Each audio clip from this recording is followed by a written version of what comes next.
There's big change in the air in America. What's going on in places like this, they say, just like the end of prohibition. When the people of Colorado voted to legalize cannabis, it opened the way for Amsterdam-style coffee shops. This is the first, and customers see it as a milestone moment.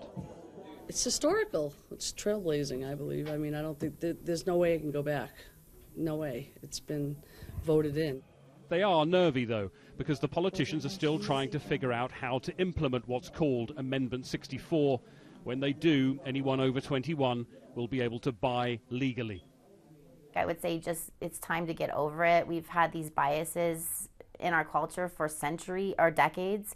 They've impacted people's life horribly and negatively, and it's time to move past that. It's time to evolve. So my saying to them is get over it. At the moment, only licensed medical users carrying what's called the red card can buy cannabis from dispensaries like this one, Medicine Man. But out the back, the future. Mass cannabis production. This is one of our grow rooms, and this is where the money's made.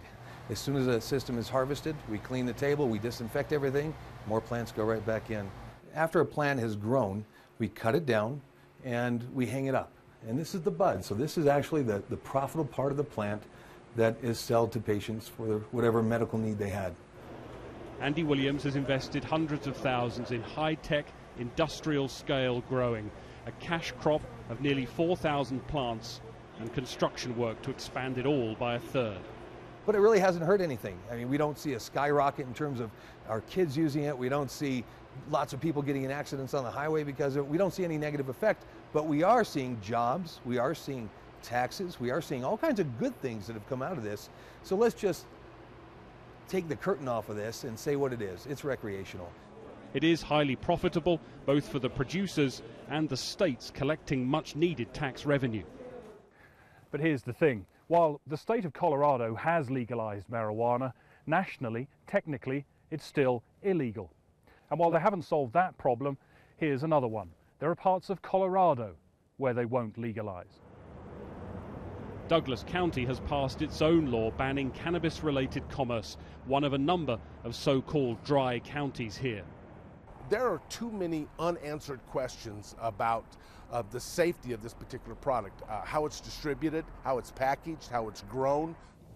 Even he accepts that countrywide legalization is probably now inevitable. Voters in Colorado and in Washington state too have signaled a shift in American attitudes. And it seems there's no going back. Greg Milam, Sky News, Colorado.